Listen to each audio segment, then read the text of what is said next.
けど久しぶりにバイブス上げてこう嬉しそうできるスイカ Hello, everybody, and welcome back to another episode of the Castaway Anime Podcast. I'm Neon Manta.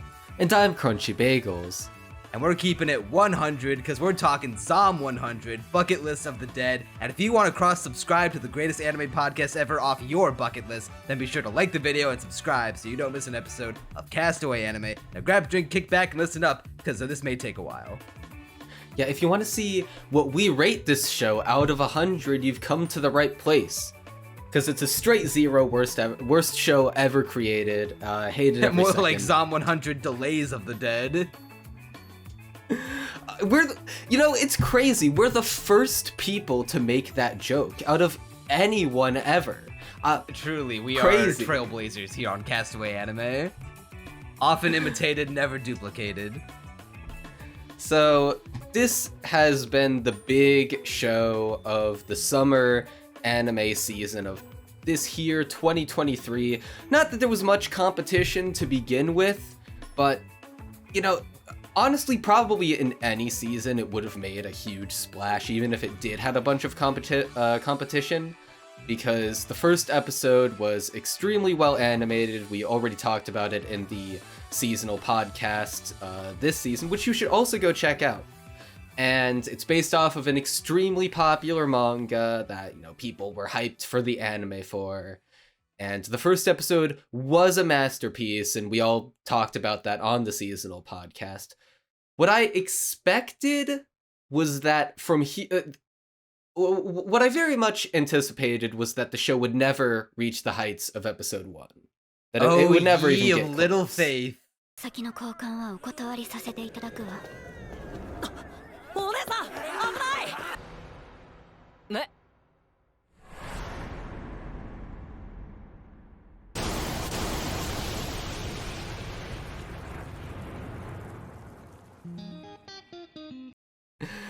See, the premise, in a hack show, or a show that blew its load way too early, it would be that he was overworked, then he had fun in the zombie apocalypse, and then it just becomes silly, irreverent zombie action stuff, without anything more to it. And we never explore... I was honestly a little surprised that the theme of overworking came back as swiftly and as powerfully as it did. I don't it remember. Never left, bro. Yeah, it never left. See, the moment where there were many moments that immediately got my faith back, but the moment when I realized that, oh my lord, the overworking theme is absolutely coming back in a major way, is when the fucking flight attendants, who you know are just going to die, like they are there in the show to immediately die, and you know that as soon as they're on screen.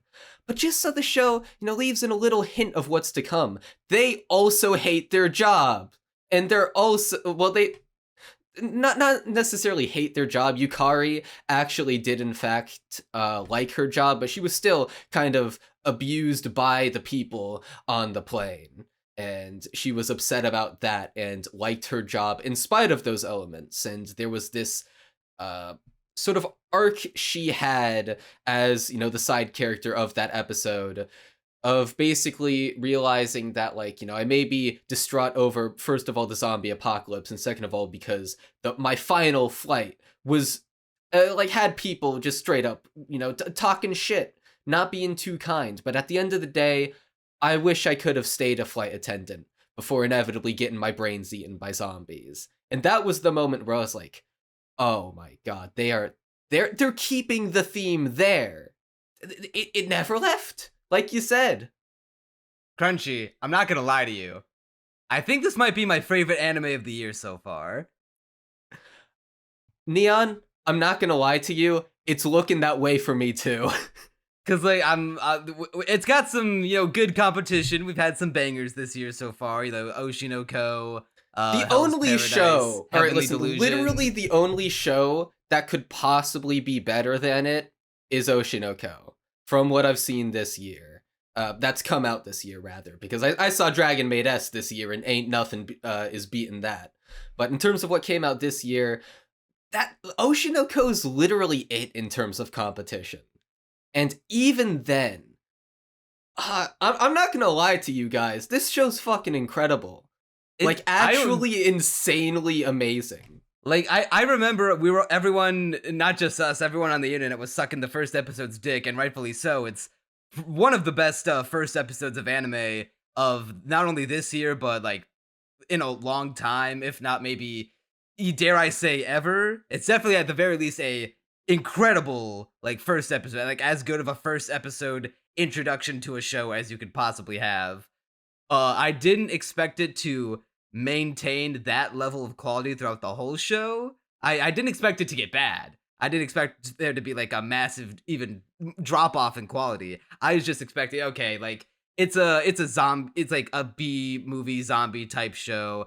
But put through this lens of, you know, social commentary of workplace abuse and what it means to be that even a hell on earth zombie apocalypse is better than a living hell on earth that could be found working in an abusive company.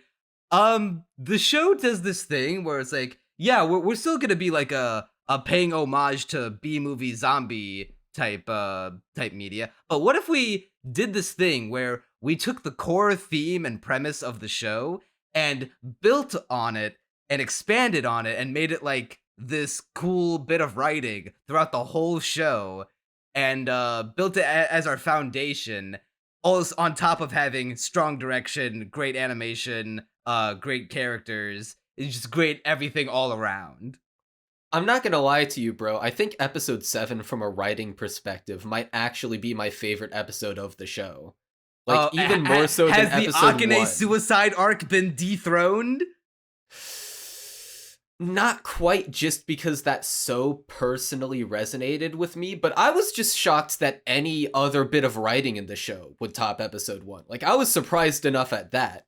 Like, episode 7 is such a masterpiece, dude. Episode 7 is a 10 out of 10. The only part where I think episode 1 has it beat is in terms of production value. And even then, episode 7 still looks great. I was gonna say that more about episode 2, honestly. I like every episode that we've seen so far. They're all great, but episode 2 was episode 1 got me like onto the show, but episode 2 was like, oh, this show's like smart actually. It's like, it's not just like, hey, well, let's front load this incredible theme and idea and premise and let it be representative of the whole show in the first episode, and then just like dick around in the zombie apocalypse with these with this colorful cast of characters. Episode 2 is what solidified this show as like, oh, this is like something special actually. Episode 2 is you literally are incapable, like objectively incapable of disliking Akira anymore. Like, it is not physically, humanly, biologically, metaphysically possible to dislike this man after episode 2. I fucking love Akira Tendo. He's shooting up my main character list real fast. So episode 2 is basically, first day in the zombie apocalypse. He's like, yo, I'm gonna embrace my inner degenerate. I'm just gonna sit on the couch with beer all day, just bum around. And then he realizes, I'm out of beer. I can't do this with only one beer. I'm supposed to be a degenerate. I'm supposed to be vegging out right now. It's my lazy goddamn Sunday. Yeah, the zombie apocalypse and the thought of getting torn limb from limb by zombies is pretty bad, but no beer on a lazy slack-off day is worth the risk. I'd rather get eaten by zombies than go a second without beer. This is the logic the show operates on, and I wouldn't trade it for the world. So, Akira is like, in the context of everyone else in the show, is like almost unhinged in a way, where his work, the work he's done for the past 3 years has just traumatized him so much and beaten him down so much that he's almost become numb to danger, where he is like recklessly brave for very little. You know, fucking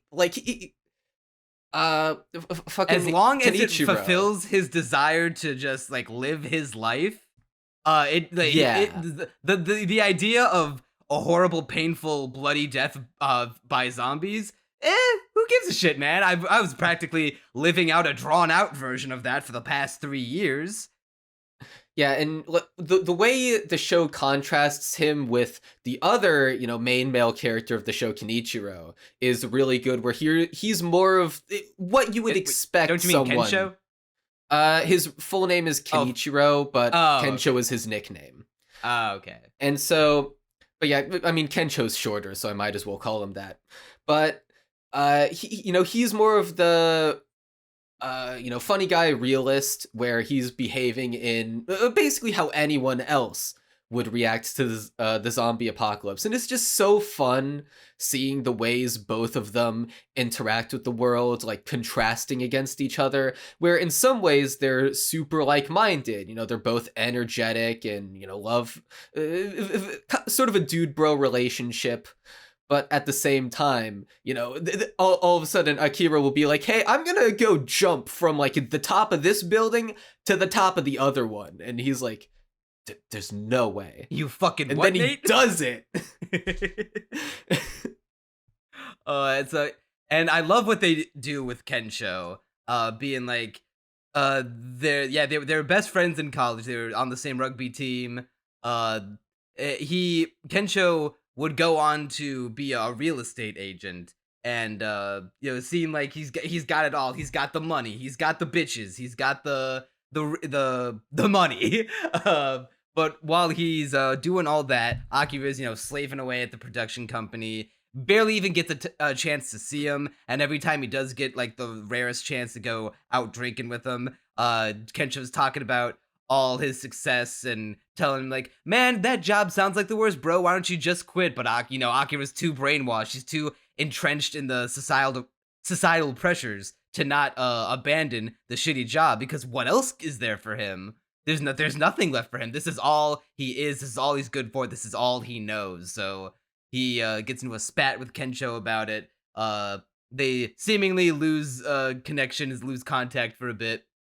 But then, after reconnecting in the zombie apocalypse, Kencho reveals that he was actually just as miserable as Akira. The only difference is he pretended to like his real estate job, but he saw all of the shitty things he did to his customers by giving them like real crap contracts, all the unfulfilling relationships that he had with the women, all the rich people that he surrounded himself with, and he just put a smile on and pretended to like it, because then he thought maybe if I bullshit myself long enough, I'll believe it. But it never worked. It just kept beating him down, and all he could do was just bury the true Kencho beneath him. But Akira is able to encourage him to pursue his dream of becoming a stand-up comic, and is represented in this bit where this is the most Japanese thing about it, which might be lost on the cultural barrier, but whatever. Where his trademark bit is to just strip down completely naked and do, goofy poses and, I guess, nude humor, for lack of a better term.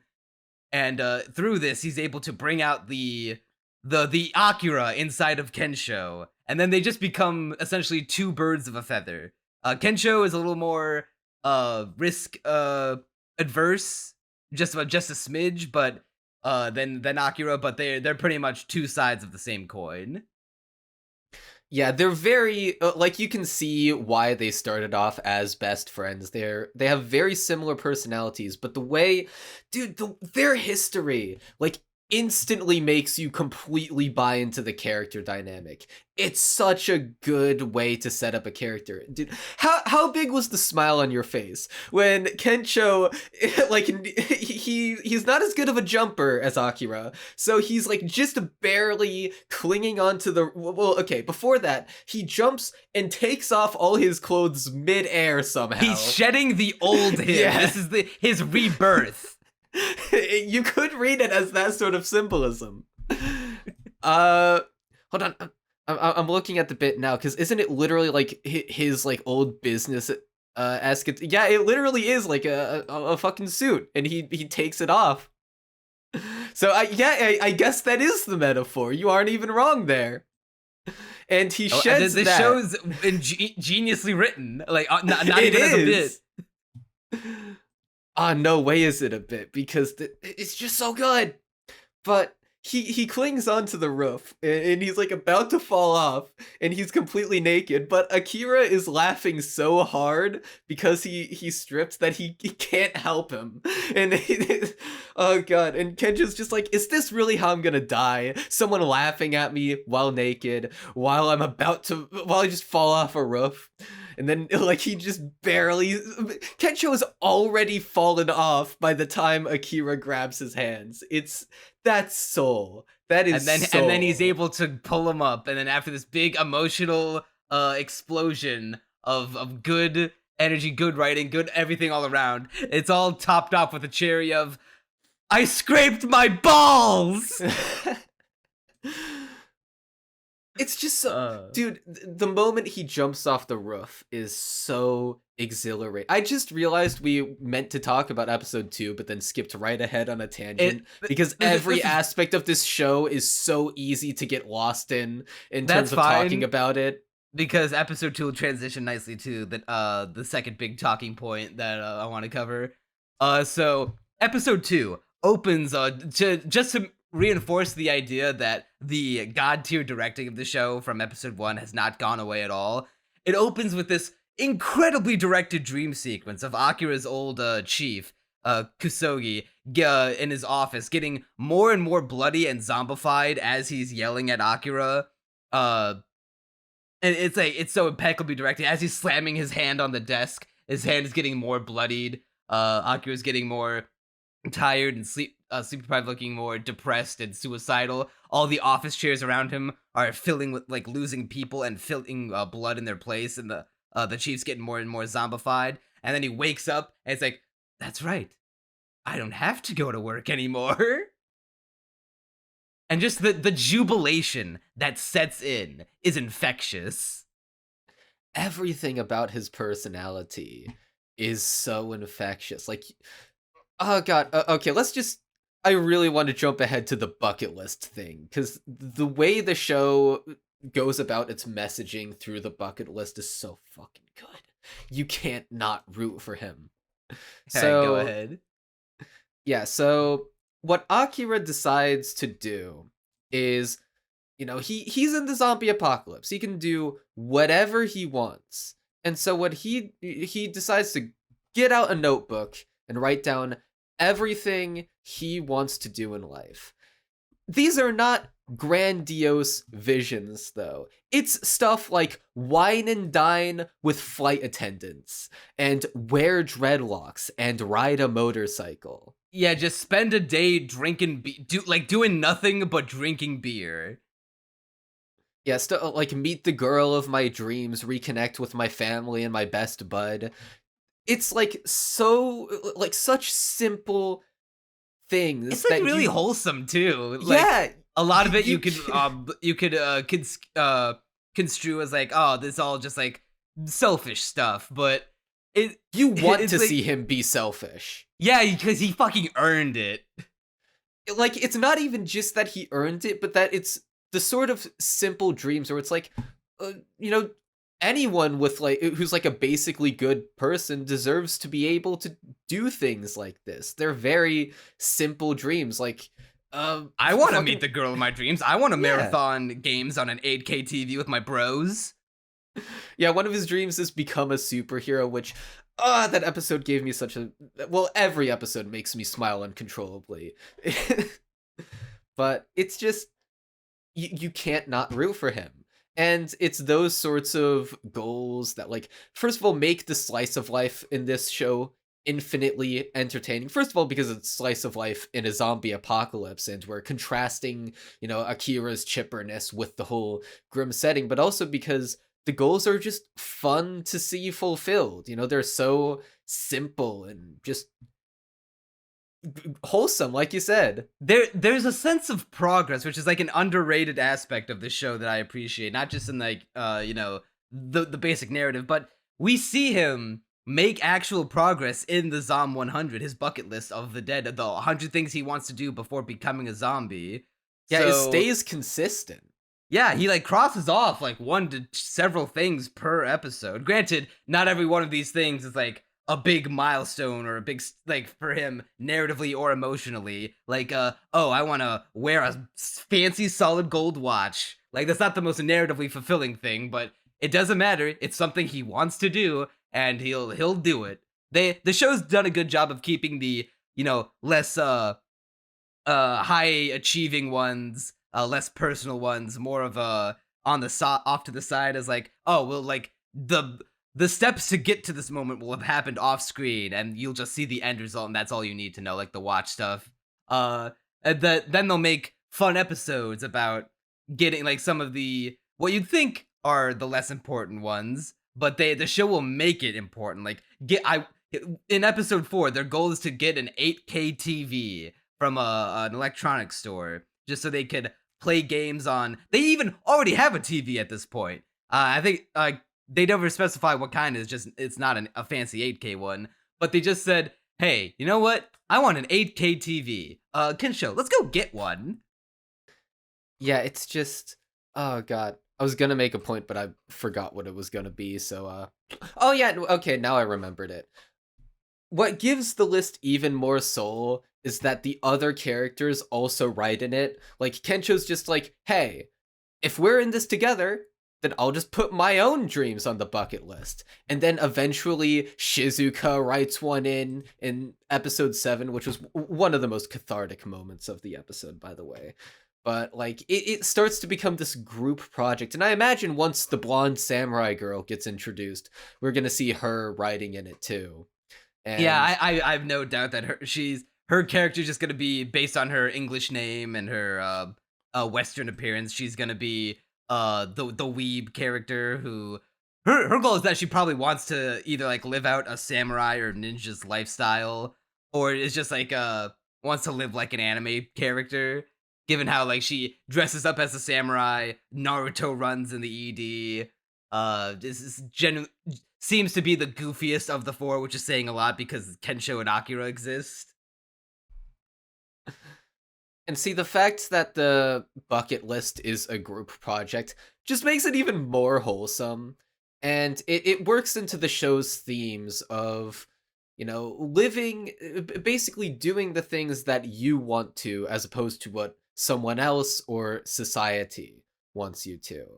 Because, like Kencho getting this job as a real estate agent, he did it because it made him money and because it was going to make him set for life. And that's what society wants you to do. If you get a high paying job, then all of a sudden, you're a respectable member of society. But if you go against the grain and do your stupid stand-up goofy nude humor, it's like, well, maybe then it's a bit more dicey. You're gonna get a few more what are you doing with your life that's not gonna pay the bills, get real.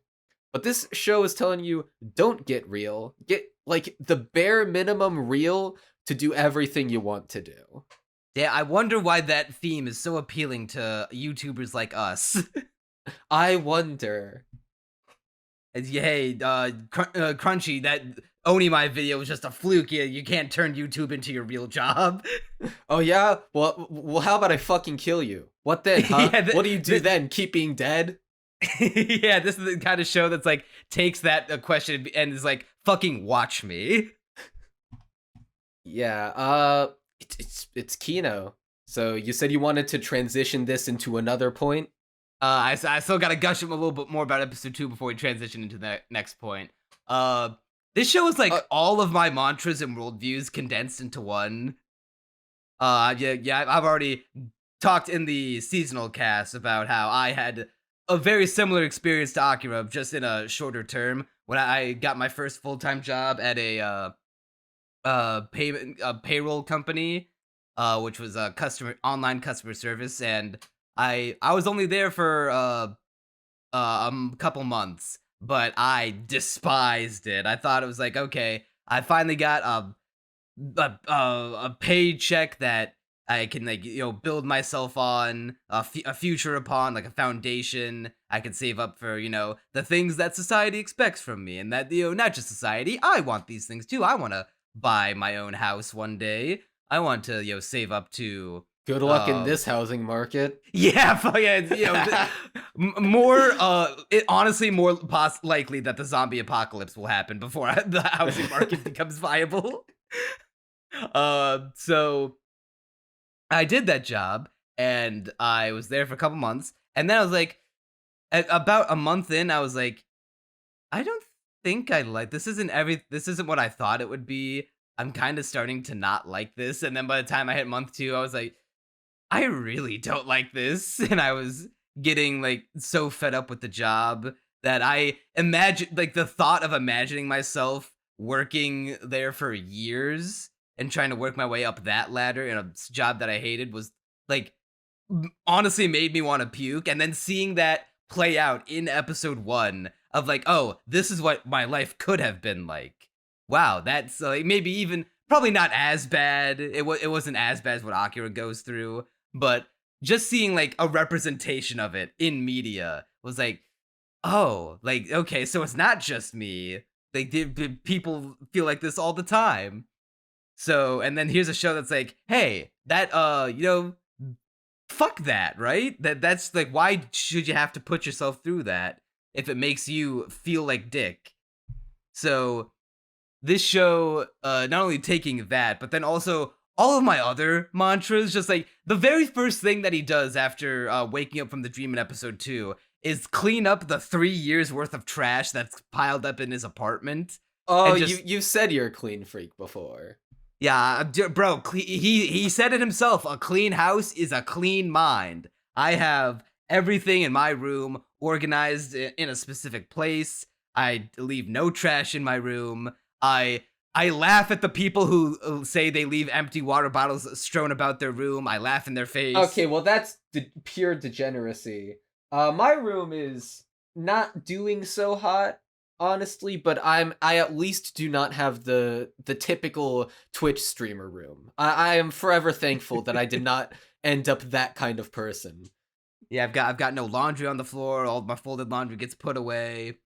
I've shown you pictures of my desktop setup and my shelves. Like, you see how neat and organized I am. Yeah, you're like, we had a whole argument in host only chat about how he was running out of room for his Blu-ray, and he couldn't put it in any other section because that I'm not gonna put the Blu-rays with the books. The Blu-ray is the Blu-ray section. See, the books is the book section. This is the difference between you and me, because I just put it in the book section.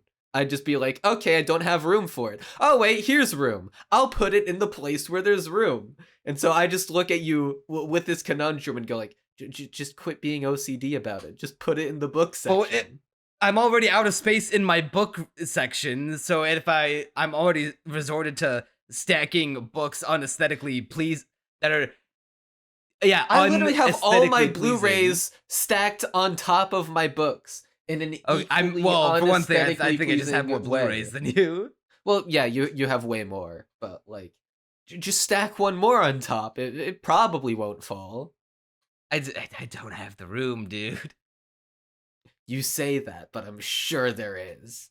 And if I do have the room, I need to save it for things in that section. Like if I decide I want to buy, even though I don't have the space for it, I'll buy another book. Don't buy the thing in the section if you don't have room, and then just I've purposefully limited my manga spending. I haven't bought a manga in so long because I straight don't have room for them anymore. That aside, yeah. So that is to see Akira clean his room and then be so like pleased with himself about it, and then like him like even actively enjoying how clean his room is now. That was great. That was a neon coded moment. Then him taking a beer out of the fridge and enjoying it after a cold beer after a hard day's work that the work benefited no one but you and you alone. That's the fucking life, baby. That's what I do. I'd prefer fruity drinks, not necessarily beer, but literally just swap out that beer with a Mike's Hard Lemonade. Like, he's literally me. Let's see. Another thing that episode 2 does, I'm not sure if this is getting into what you wanted to transition to, but it contrasts him against the another one of the main characters, Shizuka. That is the next topic I wanted to talk All about. Right, there we go. The one thing I wanted to bring up real quick before we do that is I love Akira's cheerful demeanor being contrasted with his neighbor's sheer terror and complete loss of Oh hope. yeah, that moment Where he's just sliding down the gutter pipe, and then they look at him, he's like, and they scream, and they try to invite him in for safety. It's like, oh, no, actually, I was heading out. I'm going on a beer run. Hey, you need me to get you anything while I'm out? And, like, at first they look at him like he's crazy, but then they kind of, like, even in their own little way, get sucked into his optimism, be like, yeah, if you could get us some more food, that would be cool. And then the wife is like, hey, get toilet paper 2-ply, please. Like, even in the zombie apocalypse, these rando neighbors who do end up dying later, they can't help but get infected by Akira's cheerful demeanor and ask for, like, the more luxury items in the fucking zombie apocalypse. Yeah, he does forget their groceries, but they die, so rest in peace. Well, no, we never see him get the groceries specifically, but he does make it a point to come back to him. He does go back to them, but all I saw in his, I mean, he says, I only saw drink beer. I did saw not see beer in his basket. Maybe he put stuff in his backpack. That's what I assumed. Maybe. I don't know. I don't know. Akira doesn't Could seem be like the either type one. of guy to forget that kind of stuff. True. But then yeah, so- so like that's that then. So now we can transition into what sold me on the show 100%. Like, oh, this is a banger. This is, it's not just a one-time thing. This is a banger. We got to talk about the anti-Akira Shizuka. So Shizuka is obsessed with productivity. She thinks of everything she gets and needs to survive the zombie apocalypse purely in terms of how it will benefit her. Like she's listing off the nutritional content for food. And one of my favorite details, she's watching it, like she's become basically a hardcore zombie movie quote unquote fan, but she watches them to figure out how to survive the zombie apocalypse. Yeah, Which she is watched like just damn near hilarious. 100 zombie movies, not because she liked them, but because maybe they'll even throw in a point that's like, yeah, at one point I guess I started to kind of like them, but she like maybe she wouldn't admit that, but she was like, no, I didn't watch them because I like them. I watched them for research. Which is so funny to me how like because it's such an unprecedented scenario, so the only like her frame of reference is fucking fiction. zombie movies. It's a great contrast against how much of a realist she is. I adore Shizuka's my favorite character. Like Akira is in dead heat with her, but I like her for what she brings to the narrative that spices up the dish into a delicious stew that you chew on and you think on for the longest time. So Shizuka is this sporty looking survivor who prioritizes safety and minimizes risk, making her the perfect foil to Akira. She rejects any offers of friendship by Akira because she states that she doesn't want to lower her chances of survival by teaming up with someone who doesn't know how to analyze risks. And this is punctuated by this awesome moment that they perfectly set up where they have a camera situated, she has a camera situated outside the convenience store that they're in, and while she's getting supplies. And so she had already deemed Akira like, he doesn't look like a threat, so yeah, I'm cool with him coming in, but I'm just not gonna make a conversation. And the first time we see this scene play out, from Akira's perspective, she's remaining completely silent, not engaging in conversation at all, and only engaging with him when she's about to leave and saying all the stuff like, hey, just by like observing you for this short amount of time, I can tell that you like have very little care for your own personal safety. You're out doing all this stuff for your own selfish wants. and not taking this like crisis seriously, and I'm trying to not let myself get dragged down by others like you. So thanks for the offer, but no thanks. And then this is punctuated by the camera that she's been looking at her phone, and the cameras feed through it the whole time, and she noticed the truck that was coming this way, and the zombies even approaching her still. And so she pulls Akira aside when he's trying to protect her from zombies, because she saw the truck coming through the camera that she situated outside the store, and let the truck crash into the zombies to save them both. That was fucking kenography. And see, even that scene is like setting up how like I think it's yogurt that tempts her, some kind of sweet that tempts her. It's like a cake of some kind, like some kind of cupcake, like oh Sakura. wait, it was Sakura mochi. Okay, now I remember. Yeah. And like she's being tempted by that, but also like even the fact that she saved Akira to begin with shows that she's not entirely consistent with this "you're useless, doesn't really matter." Like she will exert the extra effort to save people. Even, you could argue putting risk to herself, because she didn't like immediately start bolting away. She like went out of her way to, like pull him aside. Yeah, like, and from the first time we see this scene, we just assume that she's like just so incredibly prepared that she was even able to be prepared for this scenario where she saves Akira, where she was probably just anticipating the truck to just crash behind them and save them both while she's not even looking at him. But then the show does this incredible thing in the like final third of it, where we see this scene from Shizuka's perspective. And I don't think it's a coincidence that she's in this flashback sequence. She's also framed with the letterboxing from episode 1, where she's stuck in that like in the reality of the situation. No room for dreaming. No room for optimism. No room for these idealists values. It's all realism, baby. All realism all the time. And so the whole sequence here, we find out that she was analyzing the situation the whole time with internal monologue and actively choosing not to engage in conversation with Akira. And the one time she does, she's doing it to kill time so that the truck can come crash into the building and save them. While she chooses to kill the time by explaining to Akira that basically, yeah, you hanging around you will kill me probably. So yeah, no, go away. You're cringe, bro. You're cringe, mate. And so that's great and all, but then it's compounded with this scene that's like it's mind blowing to me in the sense of like.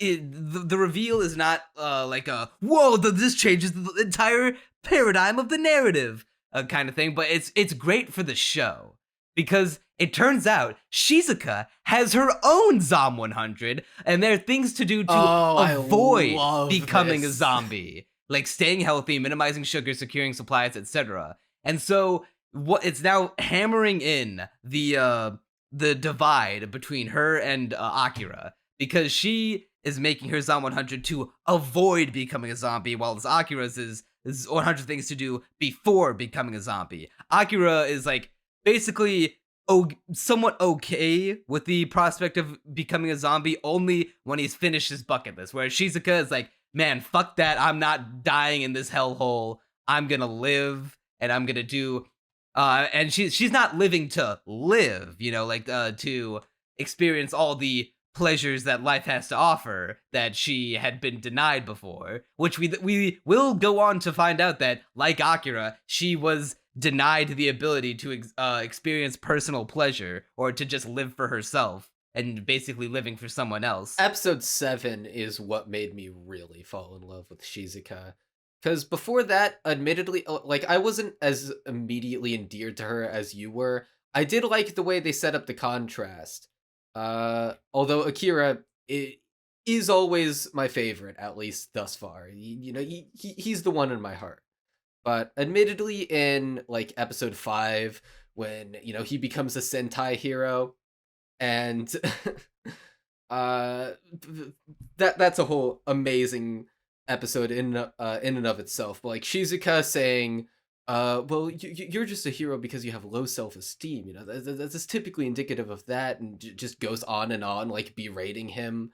That did get a little obnoxious, and I did start being like, you're kind of. I found that hilarious.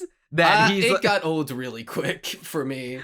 I was like, you're kind of a bitch, actually. Well, yeah, it was like bitchy behavior, but it was also just hilarious that Shizuka is using facts and logic and her Rick and Morty given high IQ to dismantle Akira's entire heroic desires as like male copium, being like, oh, you probably just have low self-esteem and this is how you want to feel like that you matter. Like, yeah, it's mean, but it's also really fucking funny in context. See, I understand that, but at the same time, it's like, bro, that's a line too far. Akira, just let him be the Sentai hero, bro. She's like, you can be the Sentai hero, just do it away from me, please. But anyway, it beats in the nail that she is the realist to Akira's idealist.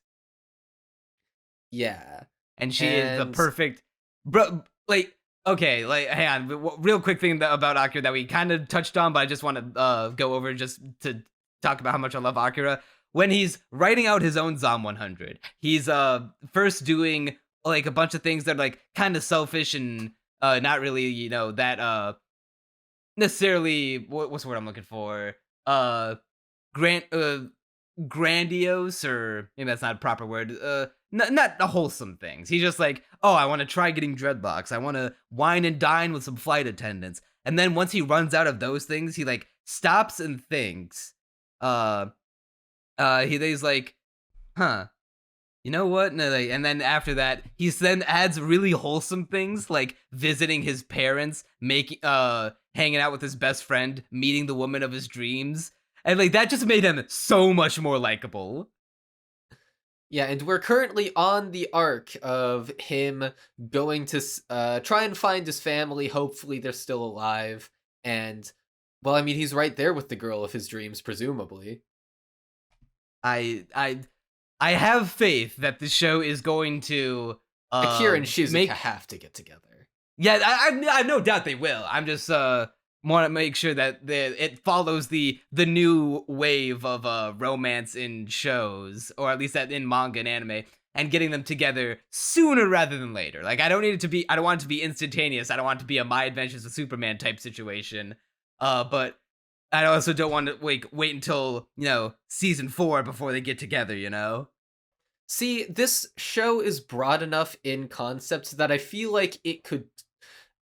I feel like it's more likely than not, especially because it is so well written to begin with, more likely than not to get them together relatively soon. Probably not in season 1, I would imagine, but maybe hopefully it gets like a season 2, somewhere around there.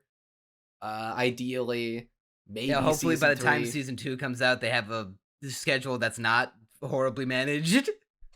Yeah, I guess that's the elephant in the room that I'm honestly surprised we didn't talk. Well, I was kind of jockeying for us to talk about it at the beginning because it's like the most infamous thing about the show right now, outside of how just genuinely good it is. This is like one of the worst anime production like timelines that I've seen in recent memory.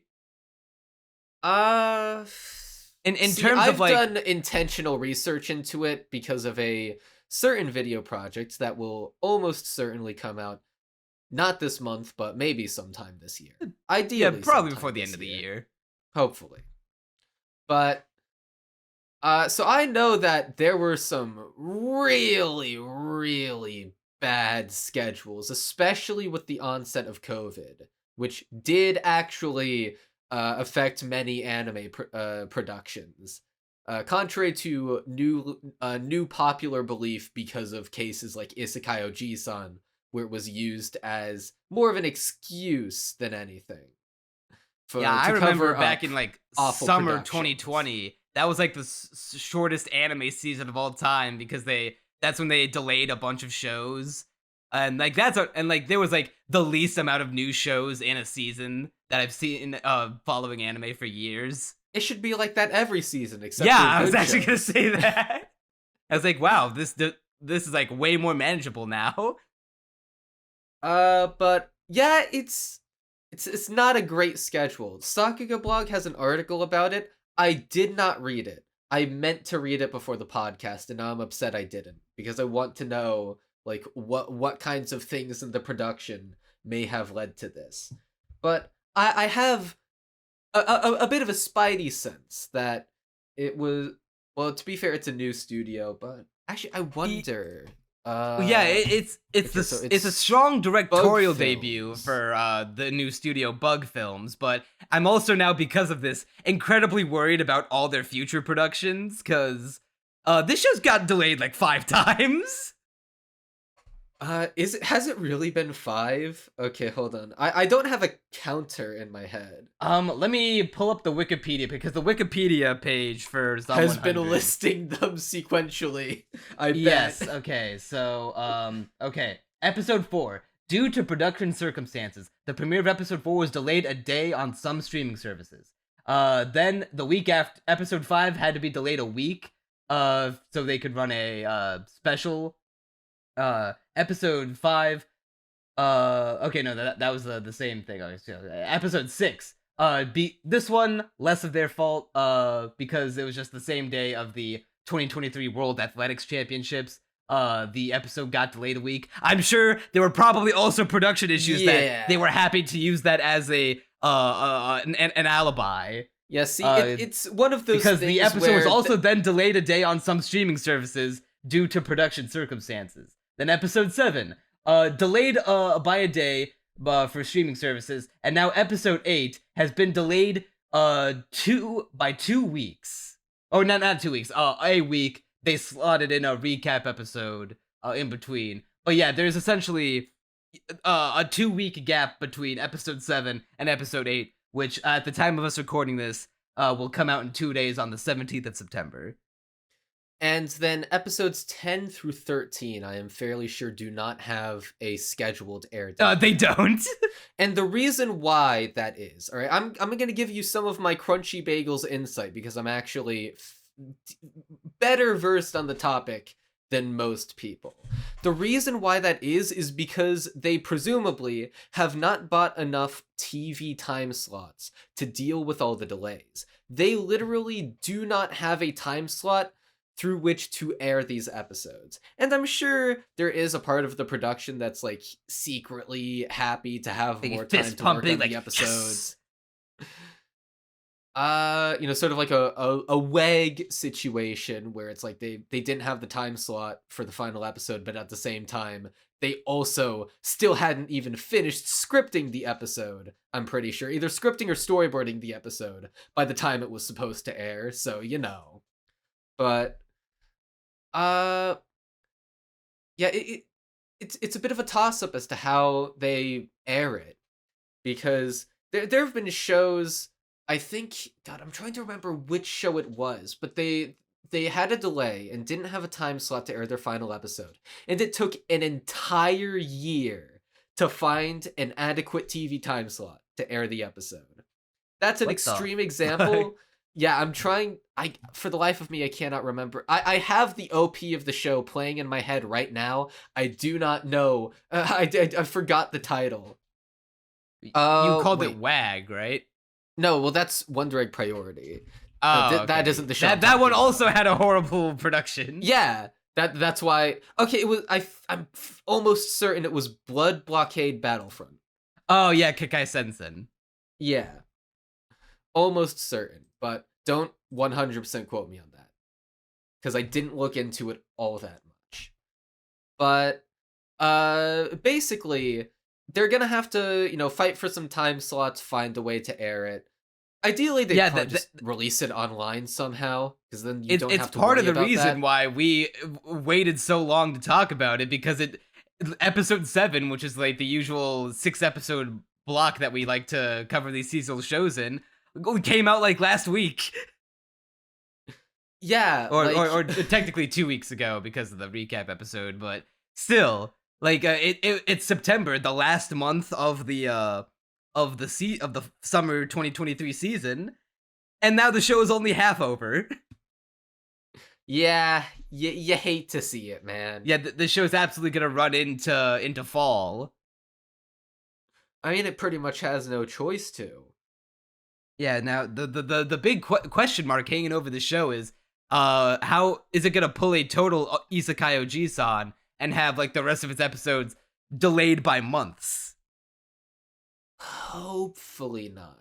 And see, I don't see any indication of it being that bad yet, because Isekai Oji-san, I forget the exact episodes it delayed, but like it was getting delayed for straight up months by this point, and also it had an episode director literally speaking out about how they didn't they literally had 0 freelance animators to animate one of the episodes because they were just allocating all their resources to get the earlier episodes out on time.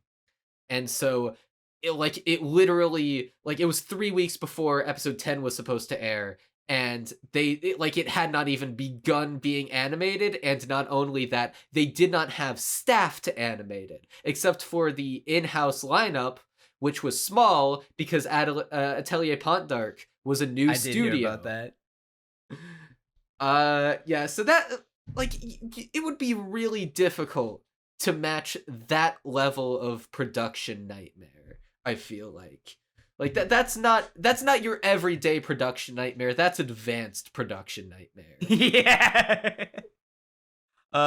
I just can't help but see the parallels between this and Isekai Oji-san. Both were from relatively new studios. I know Atelier Pondark had like a couple things under their belt already by this point, but it wasn't Isekai Oji-san their first. It was just Ganbare Doki-chan before that. Okay, so yeah, this is like their first full-length TV series. Yes. The parallels are strong then. Yeah, there are some parallels you can draw. Although, in terms of new studios, obviously starting a new studio at any point is, a bit of a rough time, not exactly easy. But at the same time, it does also depend heavily on the staff you have in that studio. So, the person who founded... I can say this with confidence. Talent-wise, they've got that shit on lock. Yeah, more than likely. I haven't actually looked into the people in Bug Films because this isn't a research project. I've heard that Bug Films show. Was made from a group of guys from OLM. That would make... And see, a group of people from OLM also splintered off to start White Fox. And from there, Yoshikawa Tsunaki, who was a veteran, I think, animation producer from that studio, split off to make Atelier Pontdark. So, even the Isekai Oji-san studio had a veteran staff member at its core with a bunch of White Fox animators who were also extremely talented at that core. In Atelier Pontdark's situation, though, it was a very small studio in terms of in-house staff. They needed freelancers that they did not have, that they were not able to get onto the episodes in time to finish them. Presumably because the deadlines were too tight even for this anime industry. Yeah, I'm doing some quick research right now. I found this Game Rant article talking about Bug Films. Formally established by Hiroaki Kojima, an animation producer from Komi-san at OLM, in September of 2021, a subsidiary of Twin Engine Incorporated, and it was founded on the reasons to create works that people found valuable and furthered the realm of animation by not focusing on trends, but making space for new forms of expression. According to this, the company has 21 employees as of 2022, directors being Tokyo designer Gakuen lecturer Satoshi Nakano, who was a chief animation director on Summertime Rendering, and former OLM employees Kazuki Kawagoe and Hibiki Saito, the former of which is the director of Komi-san, and this show, and he's doing a bang-up job. there are so many amazing shots in this show. Like when they're this is what I love. When they're getting the TV out, fucking Kencho and Akira, they're doing like this like 2-frame animation loop of them just scurrying on by out of there, and with like this cartoon sound effect over it. That made me die laughing. There's so many little let me skim through my notes real quick to see if I have any like little animation bits that I just adored. The action scenes all look extremely solid and yeah, the animation all of the show is top notch, top to bottom. I love how this show is still pays homage to the B movie zombie flicks that inspire its premise. The shark with all the zombies inside of it. Yeah, the zombie shark, and then it breaks the glass of an aquarium and shoots zombie fish like bullets out of it just from the sheer water pressure. That makes no fucking sense, but just is cool to watch. See, that's like the kind of B-movie zombie villain that's like so over the top and so ridiculous that you just laugh every time it's on screen. It's so good. And it's like spitting out these fish, and like it has the fish against the wall, and there's one point where it shoots like a sardine at another fish and it blows up. Like just that kind of goofy, off the walls sort of like a tongue-in-cheek zombie gore is perfect. Yeah, one quick thing to note about the anime. I think we may have touched on this in the seasonal podcast, but I'm reminded of it by doing research on Bug Films. The production company that Akira works at is called ZLM, which many see as a parallel to OLM. I did not notice that. So, maybe some of the guys at Bug Films were like, yeah, man, fuck this, we're gonna make our own shit that we want to make. And then use Zom 100 as like, if that's the case, this is like probably the best first show that a anime studio could make. Like, what an impression, what a strong first impression. Yeah, I just hope that the employees are now not going through what they have, self-fulfilling prophecy with going through what they have already animated. See, the issue is it's a new studio.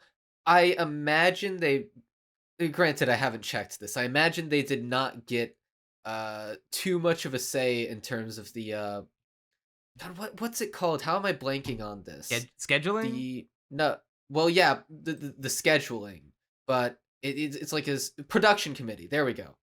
They were probably either not on the production committee, or by not funding the show very much, were not able to get much of a say as to the scheduling. And so the people funding the show probably were like, we want our profits sooner rather than later, so we're gonna, keep things tight, because that's the norm in this industry.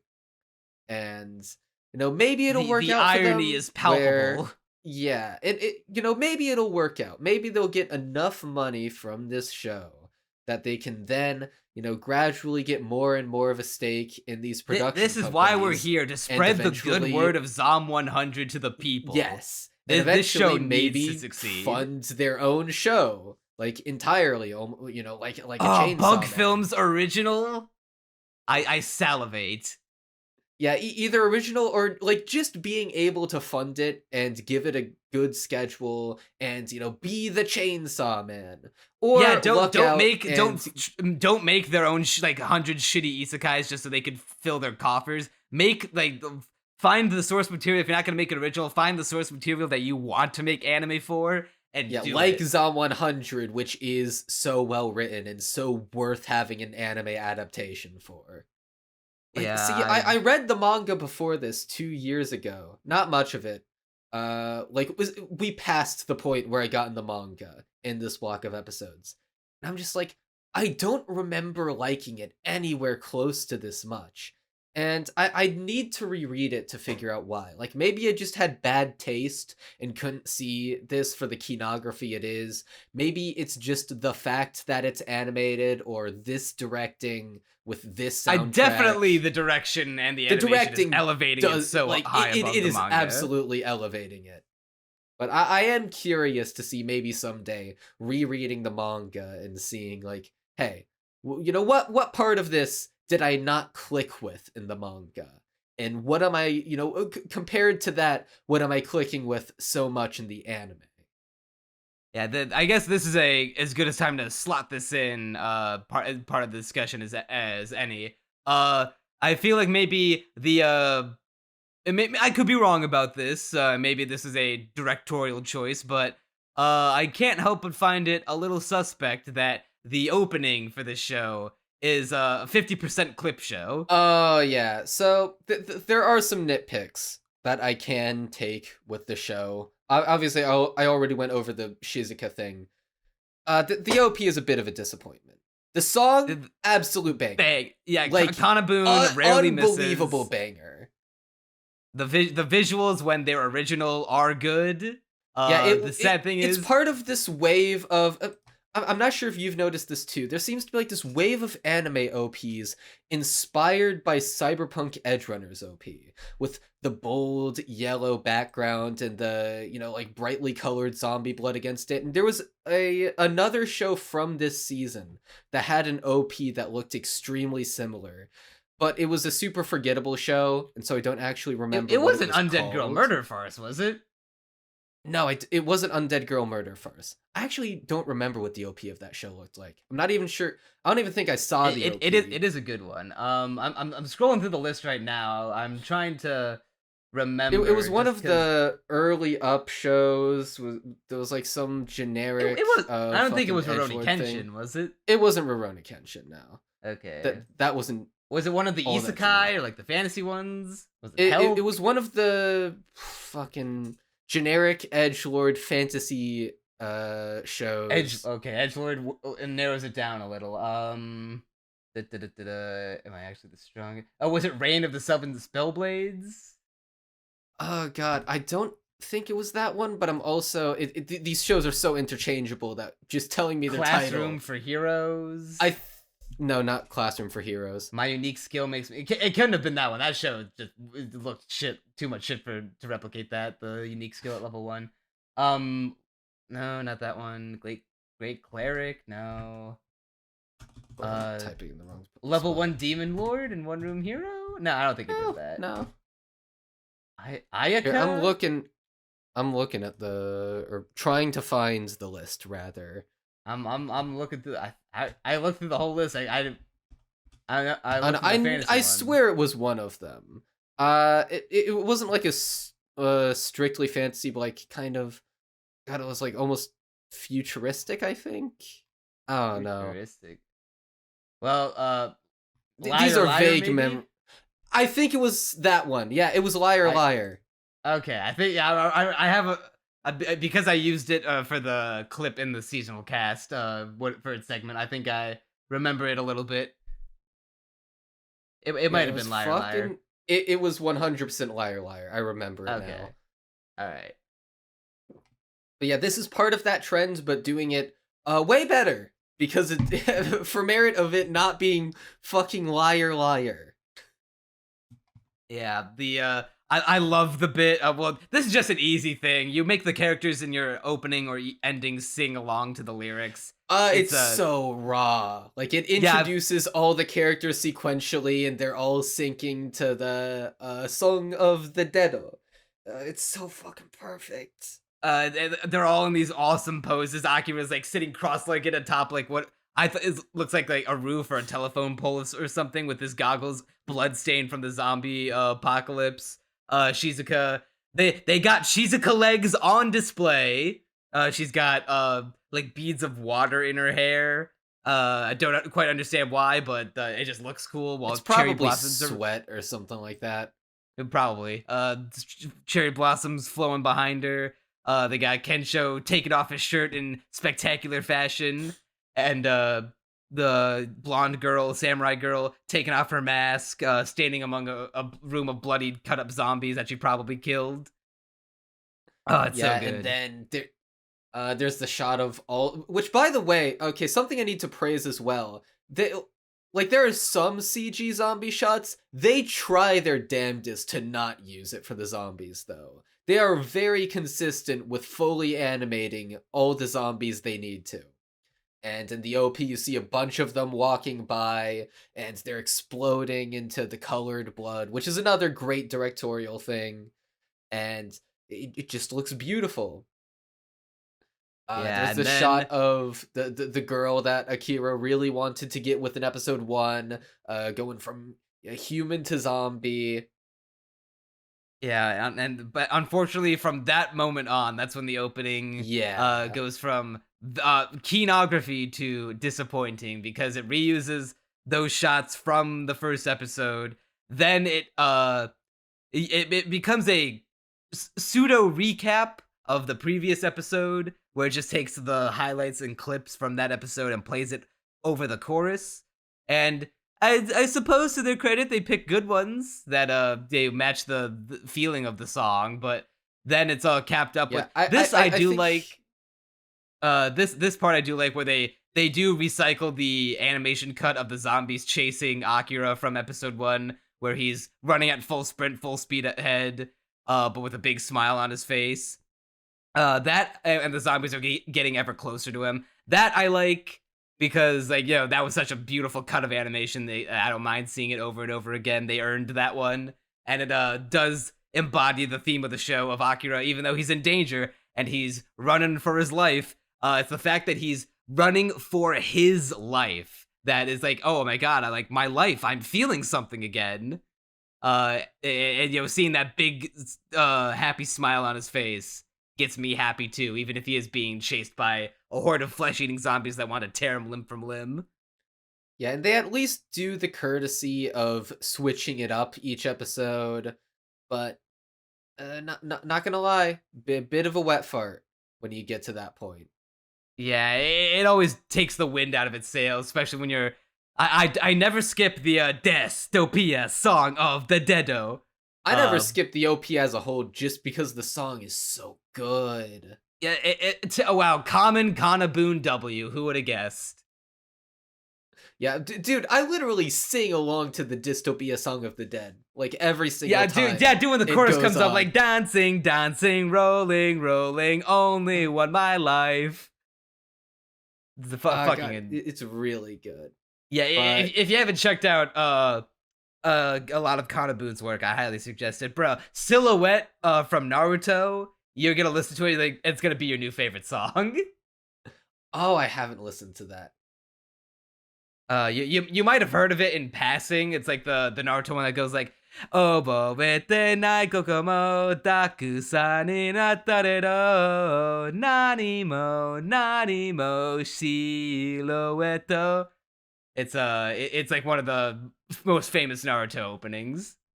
It's not coming back to me yet, but I'll have to show it to you after the podcast. It's probably their most famous song. Yeah, almost certainly I've heard it somewhere. Yeah, then the ED thankfully, is really fun. It's better than the opening, honestly. Maybe not song wise, but definitely as a whole package. In terms of the visuals are original, and they don't recycle clips. Yeah, as a whole package, I do agree. Like, I prefer the song of the OP, but the ED, like, dude, just that one shot of Shizuka holding the death sign. Yeah, and it focuses on her face, forlorn face as she's looking down at the floor out of the corners of her eyes. While everyone else is like standing behind, facing the wall of the police lineup that they're doing. So good, so good. The shot of all of them like running. Like, first they fall from the building and then run. Yeah, they all do, like, they point downwards. Yeah, I love that one. My favorite shot, though, is the very last one, where they're all getting into the RV. Yeah, they're going away outside, but then they see the zombies approaching. They real quick, in like 2 frames of animation, throw everything in the RV and drive away. Yeah, I think the RV like does this fucking cute bounce animation up and down, as like, they go into it. Yeah, it's very squashy and stretchy. Like, I love the one where Beatrix is driving it and it's just bouncing all around. Like Yeah, it really well, sells. she's not driving. She's sitting on the she's top on top of it. Yeah. And she's like, bouncing with the RV. Yeah, Kencho's driving the motorcycle on their side. Akira's driving, and Shizuka's got her head resting in her hand with And the arm she's on the smiling. wall. She's having fun, which makes me like, just seeing that shot is enough to motivate you to be like, I need to watch the next episode now. I need to get to the part where she starts smiling. Bro, do it for Shizuka, man. She Do might it end up for being her, man. she might end up being best girl of the year. I don't know. Maybe Fall's got some a secret weapon, but I don't know. She might even overtake Kana. Oh, I mean, she's already overtaken Kana for me, but I never got that She attached overtaken to Kana. Akane in a beanie. See, I just like Akane too much. No way. Not yet, at least. Although episode 7 does get her, like, she's starting to catch up. Well, it also helps me entirely because Shizuka is constantly just depicted in when she's not wearing her big, somewhat oversized sports jacket. She's just wearing a gym fit of a pink top that just covers her chest and her gym shorts. She is hot, I'll give you that. She is incredibly hot. Dude, we both have screenshots of her. I mean, to be fair, I have screenshots of the entire show. But yes, I also... Dude, when she blushes at the end of that one episode, I forget exactly which one off the top of my... Oh, I think it was episode episode 5. 4. Episode 4? Oh, yeah, 5, you're 5. right. Okay. Yeah, like, I made sure to screen cap that because it's such a cute face. She only makes cute faces. She makes either cute faces or hot faces. There is no gray area. The facial expressions in this show are also great, by the way. Yeah, although I also have a feeling that once Beatrix shows up, she might overtake Shizuka a bit because she's just stupidly hot. Nah, I vastly in terms of hotness, like Shizuka deftly outclasses Beatrix. Beatrix just isn't my type. Although she seems like a super fun character. I mean, the Naruto running, I wouldn't like to be seen with her in public doing that, but I don't know, she is like, her tits are huge. She's got long blonde hair. She looks like she's very fun-loving. It's gonna be a banger. I hope she gets introduced soon. The next episode is a hot spring episode, so if now is as good a time as any. Yeah, just every time she starts Naruto running, you just want to shove her into a locker, but seductively. Yeah, she and then you try to close it, but then they get caught on her massive donkers. Yeah, she seems like... God, I can't wait for her to be introduced. I cannot stress enough how much I like this show and how much I need to see Beatrix. It's like almost like the One Piece effect, where it's like, oh, I can't wait for this character to get added to the party, so we could all like hang out with this cast of characters, living in this world and being pals together. Pure kinography. So we talked about we've gotten over Shizuka's basic introduction. Let's just go over everything that happened up until the last 2 episodes, because that kicks off like one of the best arcs of the show, one that lasts more than 1 episode. I mean, I feel like we got most of episode 3 already. At the very least, episode the 3 core of it. We gotta talk about episode 4 though, because holy shit. Yeah, so episode 4 starts us off on our mission to get a TV, and to do that, they go out and eventually find themselves into this amazing action scene that's like oddly tense.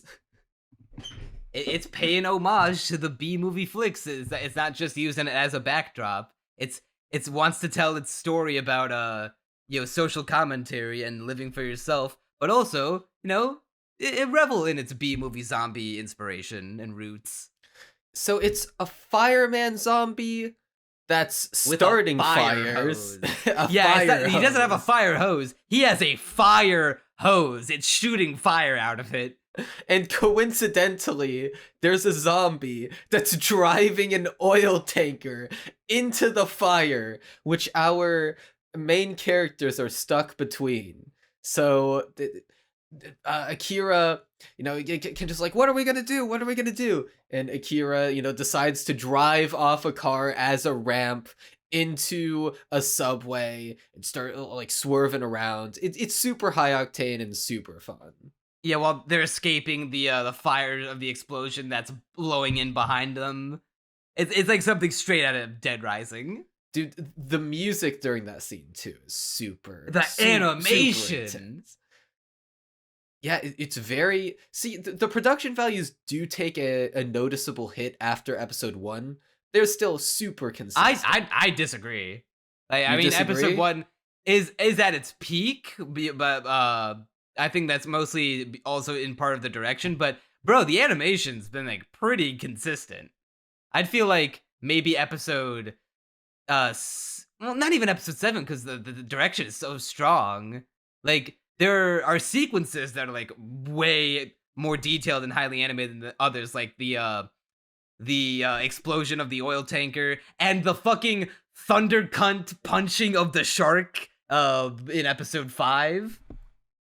That was raw. Yeah, there It was, are straight, always moments of high animation, and granted, straight out of a goddamn shonen. Like, I thought it was going to take a more significant hit than it did, just because the other people in the podcast for this season were making it seem like it took a bigger hit than I think it actually did, because it is overall very consistent, like you said.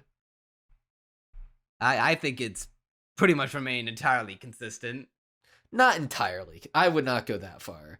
I think Well, after they don't episode have 1, a it's big, consistent, but- beautiful animated cut like the running scene or the episode oil 1 was tanker like scene or the damn near film quality. The rest of the show is not anywhere close to that. Except for small bursts of animation, like episode 5 with fighting the shark, and the action set piece where they're driving down the stairs with the explosion behind them.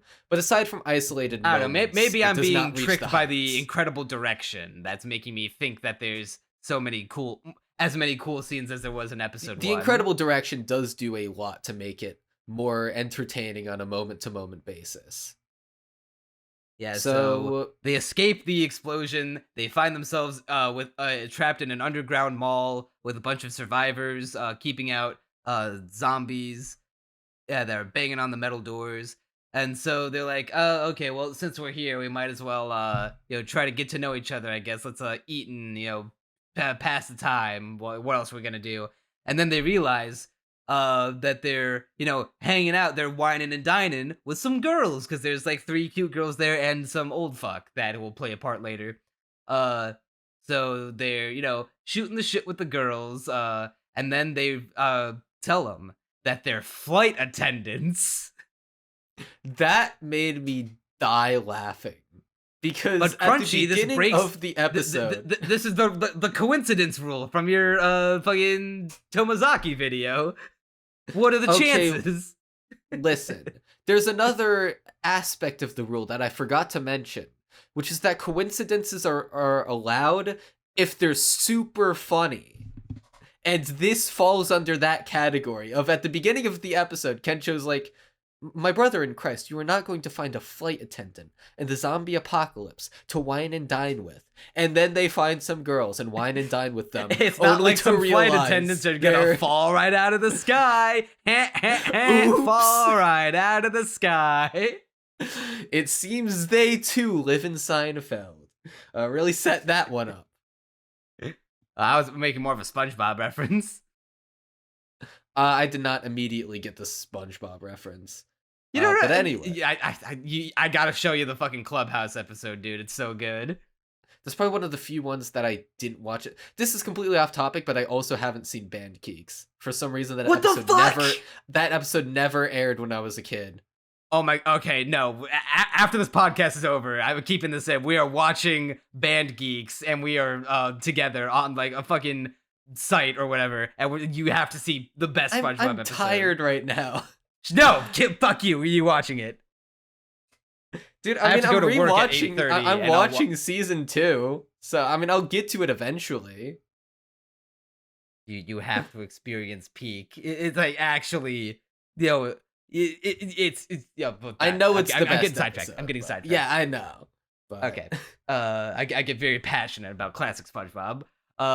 So yeah, they're whining and dining flight attendants, and Akira, he's trying to score, but because he spent so much time at the company and not, yeah, risen it up, building up his Riz levels, he's trying to woo the girls to no avail. Even tries slamming some booze to impress them, but he just ends up vomiting instead.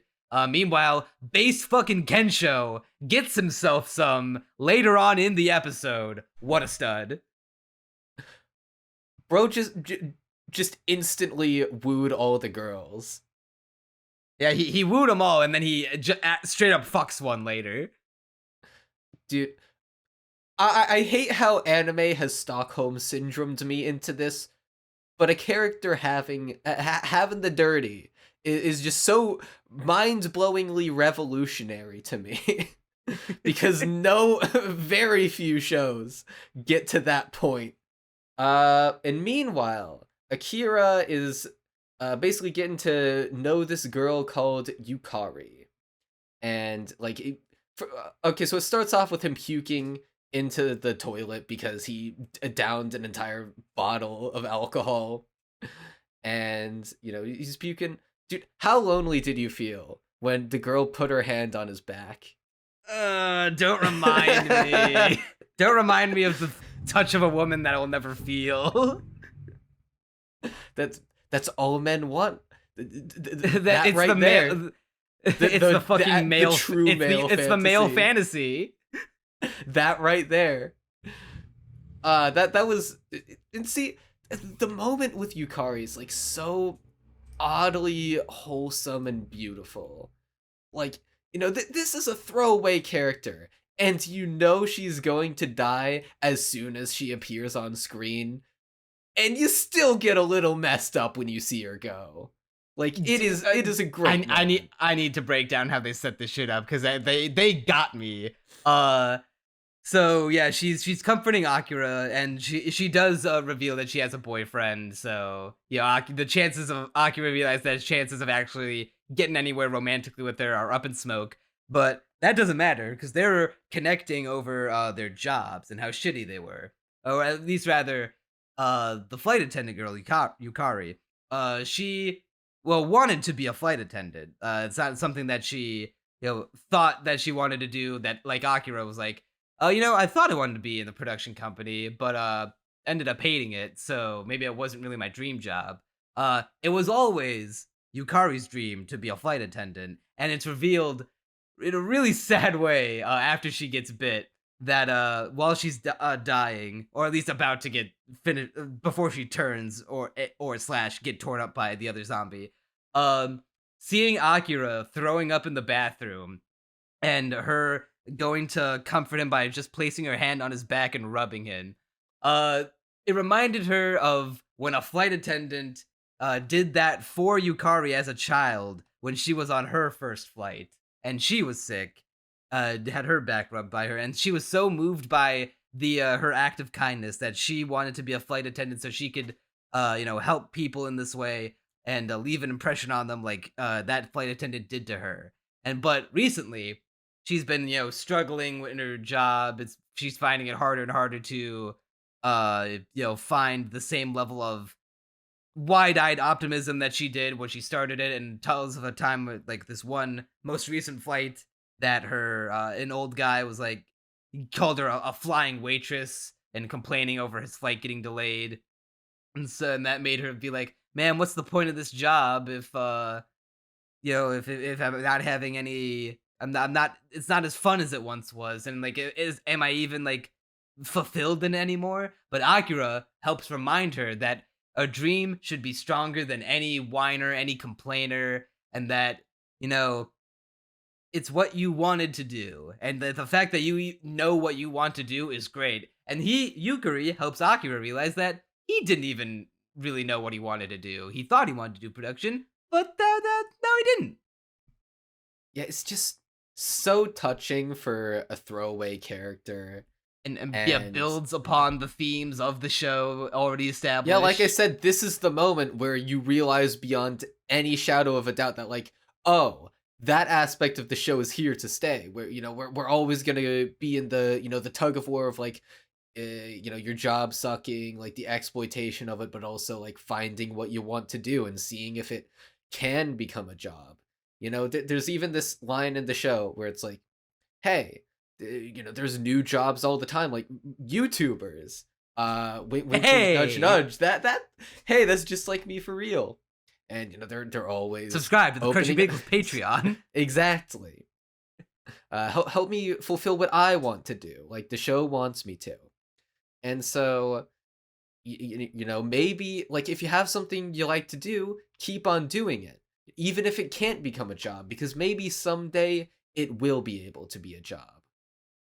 Yeah, and then once again, to just as a testament to how strong the show's directing is, like you said, Yukari was obviously a throwaway character in the sense of she is not surviving past this episode. This bitch is gonna die by the end of the episode. We see the zombie old man before we have this scene of her confiding about the hardness of her job. And so we know that shit's about to go down. I knew she was gonna die. The scene happened. I was still sad. It's hard not to feel sad when you have like, such It's a fucking legit heartbreaking conversation. Like And, like, dude, she starts low-key, rubbing his back again. I low-key almost started tearing up, dude. I didn't get quite that bad, but it was It was the rough. direction that was carrying it hard. Dude, they fucking cut out all sound, all music when the zombie jumps her. And it's like like haunting. the hug they have. Just every aspect of it. The one thing it was missing that I would have done is to slowly like see her start to become a zombie, like but still maintain her, like show her in that brief moment of like transitioning from humanity to zombiehood, where like maybe you that show would've her been eyes nice. turning, like shifting color, her like color, the skin of her face slowly turning gray, but like her last words she says the same last words to Akira before the zombie jumps her and eats her. It got me, dude. Like it got me feeling some kind of way. Yeah, like the way her face gets reflected in his eye. I'm rewatching the scene right now, and it's just this is what kinography looks like. Yeah, Akira's brought to tears and like running away, crying, and like the 8K TV is able to snap him out of his stupor, because it does remind him why he's, you know, still living. But man, like what a moment. I will be very sad if this moment does not get like brought back up as a plot point, or like in like a bit in Akira's development as the show goes on. Yeah, like Akira is very detached from, you know, the situation of the zombie apocalypse in many ways, but it's not like he's unfeeling or that it doesn't phase him at all. And this moment is like, you know, I mean, there was an episode before this where, you know, the neighbors died and that made him a bit somber, but this is the first time where he's like, you know, brought to tears, as I recall, at least, from someone getting turned into a zombie. Yeah, and it does also lead into remembering his childhood dream in the next episode, where he's like, you know what? When I was a kid, I always wanted to be a superhero that helps people because I thought helping people without reward was just like the coolest thing. And so they go to an aquarium. He gets a shark diver suit, and he becomes Aki Riger, the superhero impervious to zombie bites, and he goes around and saves people. Yeah, it's a suit that divers wear in order to for sharks to not be able to bite them. So ain't no zombie getting through that. And there's this amazing moment where, you know, he's trying to be the hero, like you know, directing civilians to the aquarium. Then he's, you know, all the zombies come in, They and dogpile him. yeah, and he's like completely immobilized, and he asks Kencho for help, and he just closes the door. It's like, you're not gonna get infected. You'll be fine. See ya. And it takes them like hours to get them all off. And Shizuka's, by the way, Shizuka's there, and she's watching him, and she's just like, that's pathetic. And Akira knows that she's thinking that. Like, what is that? Was he cosplaying? And he's like, oh no, she thinks I'm so uncool. She thinks I got no riz. I will say that they better have taken the suit with them to the RV. I'm sure he has. There's no way this is a throwaway Almost thing. certainly. Yeah, Like, they do the whole thing with the zombie shark. Kencho distracts the shark with his voluptuous ass cheeks. that shot was so funny. Yeah, he's naked because he just always is. That's his thing now. Well, I think he also did that to like entice the zombie shark to get he also did a bite of did that it for that succulent reason. rump, that rump roast. Yeah, because that's just always on his mind apparently, and he's like, yeah, come on, bite this, come on, you know you want it. Wait, no, actually you don't want it. No, get away. I love how Akira's not just his optimism, but his even his ideologies are infectious to others. Even like to guys like Kencho, who's like scared but still trying to do something to help save his buds, and Shizuka, who is, even though she's supposed to be the anti-Akira, even he's able to break through the shell and get her to take a risk on a plan of electrocuting the shark's nervous system through that awesome shonen thunder punch. Dude, that was raw. Yeah, and then Akira, turns out he got the Riz, and Riz's Shizuka into giving him her contact info. Yeah, the only thing I'm sad about in regards to that fight scene is the dimming, which they had to put on because of broadcast restrictions. Porygon messed up the Japanese broadcasting restrictions. I imagine it won't be dimmed for the Blu-ray, and I will have to watch the fight scene on Blu-ray afterwards. Yeah, and so after this, Akira makes it his new mission to be like, you know what? I feel like I've done everything I want to do in Tokyo. So next on the list, I'm gonna go visit my parents in the Gunma Prefecture. Because it's been too long, damn it. Yeah, and it's established as, they live in a very small town where there won't be very many zombies, and there's a good chance they're still alive. And so we're going to find his parents. And by the way, I really hope they're alive. I really hope they are. I hope they're alive. I don't think this show is the kind of show to do like a cruel bait and switch. Like, all right, here's our goal. We're gonna go to the promised land. We're gonna go to the see my parents. Oh, they've been dead this whole time. See, I feel like it's 60-40 that they do that. Maybe 70-30, something like that. Like, I feel like that doesn't gel with it. like the themes of the show. Well, see, what I was thinking is the only reason unless they're taking it in a different wouldn't direction. be alive would be if they have like because this is a show that if they were going to do something like that, it would be very carefully constructed to be like push Akira along like a certain path in his character arc. Like it wouldn't be something done flippantly. Well, I the only argument I could see against that in your favor is that like if something that cruel were to happen to him and like there was nothing he could do about it, maybe that would be the one thing to offset his unyielding optimism. The optimism so endearing that even at the start of episode 6, he's like, oh man, the power may be out, but damn, look at this beautiful night sky that we can see now. It's endlessly endearing. But then we have his optimism challenged for the first time in this This mini is where arc. we get to Kino. This is where we get to abject, I don't think they'll sheer Kino. Yeah, when they do this, what we're about to talk about, I don't think they'll do that twice in a row because we just got done with it. What do you mean by that?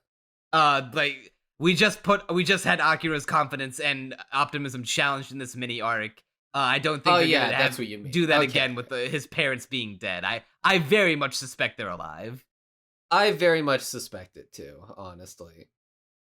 Yeah, so But like, yeah, so now we enter the breaking of Akira. He's fallen off the wagon, or should I say the RV?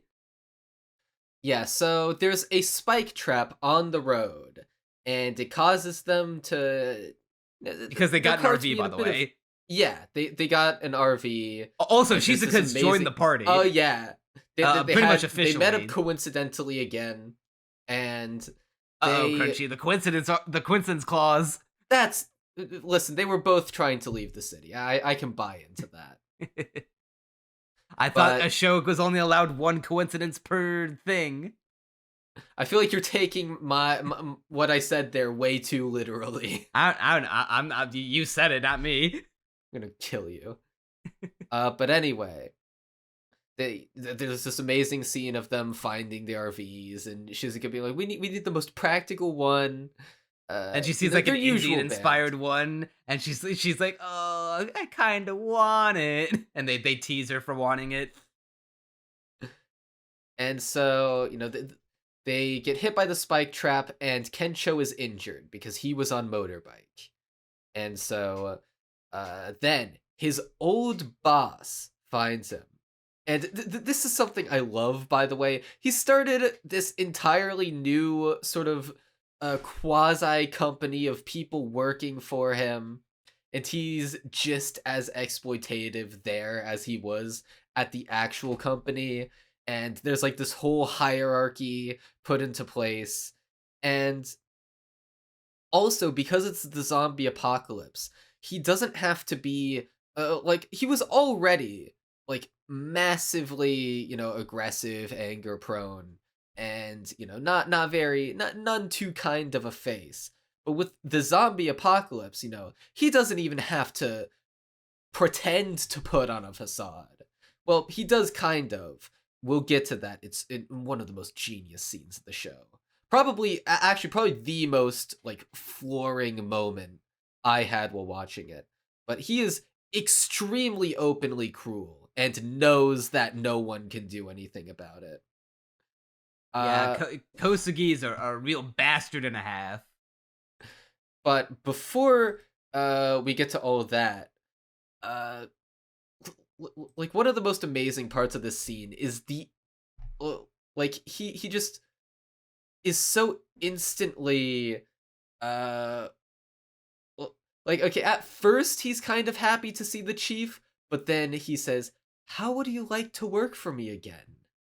He's not even happy to see the chief. He's No, he was reminded. scared at first, and then he was and then the chief said, I'd never abandon an old employee. And then he's happy, and then he That's gets destroyed Stockholm again. Syndrome, Crunchy.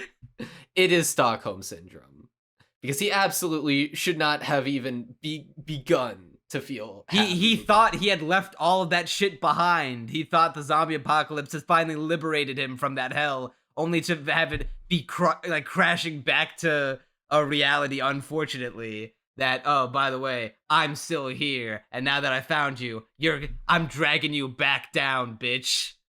So this arc is like unironically about trauma and emotional abuse told through this horrible work environment. Yeah, for the first time since the zombie apocalypse, Akira is now like brought to like his optimism is fucking shattered. His newfound confidence, newfound self-worth that he built up throughout the zombie apocalypse, gone, taken away, stripped from him, dehumanized, demasculated. He is a shell of his former self and reverting back to the apologetic yes man from his days at the company. And it's both sad to see and also narratively satisfying to see as someone consuming Zom 100 bucket list of the dead. So good. Like he finds himself unable to speak to him. Like, he's trying to build up the energy to fight back. He even,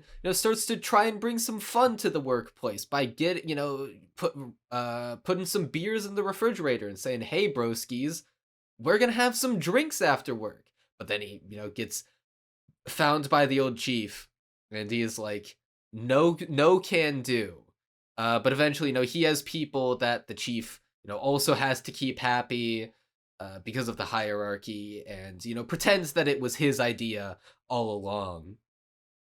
Yeah, he's what I like about Kosugi, not from the narrative standpoint, he's an absolute piece of shit. But what I find interesting about him is that you would think in like this zombie apocalypse scenario that he has placed himself at the top of this hierarchy in this gang, that he is like might be a bit of a violent man.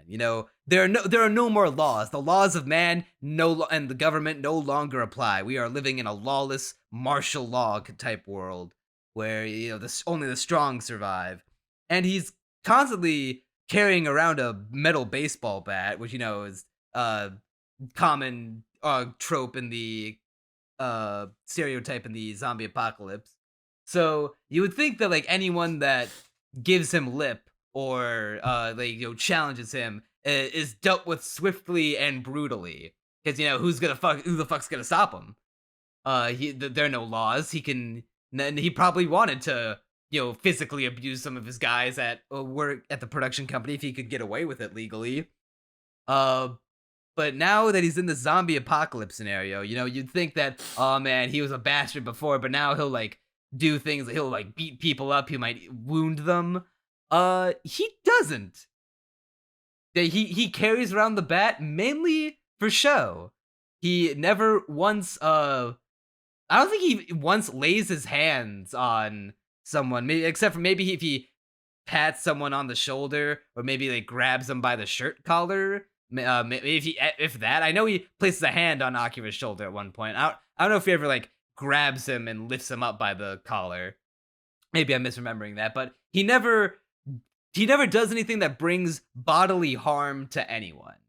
He'll have violent outbursts where he'll like throw an empty bottle on the ground, but it's all mainly showboating, and he never does anything that will hurt someone. And then we find out at the end of this arc where once people realize that he is a shitty boss and working for him, is not fulfilling in the slightest, and that he doesn't do any work himself. He just bosses people around to reap the reward, and could stretch out deals longer than originally agreed upon. They all leave him, and instead of like doing anything about it, he just whines, be like, "No, don't go, please." And like all the power is taken away from him, and we realize that he's just as pathetic a piece of shit as he was before the zombie apocalypse. Like you'd think maybe he'd be a more hardened, like now that I have an excuse that there are no more laws, I can get away with all of this. No, he's just as incapable of really doing anything as he was before, because that's just what he is, just a jerk who is abusing his position of power and has no. He's all talk. He'll threaten some violence, but he'll never do anything about it. He's just a weak-willed little bitch. See, what I really like about his character and what stops Kosugi from being just some, he's just, he's a real, dickbag. What elevates him above that and makes him a legitimately fascinating character within the context of the narrative is that there's this amazing moment where he's putting Akira through the ringer, like, oh my lord, you're so useless, you do nothing, you mess up all the time.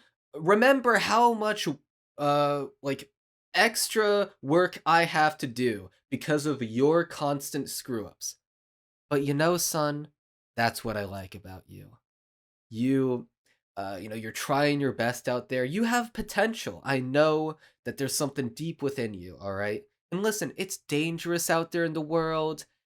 Just stay here. I know that you have a place here and that you can fulfill your potential. Just listen to me, right? You don't have to think too hard about anything. Just stay here and be safe and follow my command, because I'll keep y'all safe behind these fences. It's actual gaslighting. It's actual, emotional manipulation.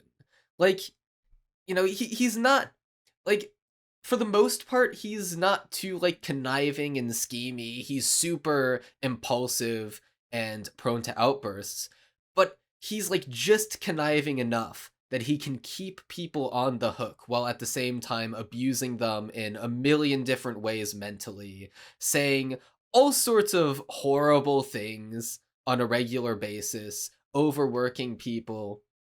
But at the same time, like, you can totally see why people would stay there, because the constant yelling, like, if you yell at someone enough and like, just disintegrate their mental state to nothing, you can get them in a state of just, like, not really being able to think through the situation, just this constant fight or flight response of you just gradually wearing them down through constant beratement, while at the same time, just sometimes giving them just enough of a carrot to, keep them on, and then just whip them 1,000 times over until they do your every bidding.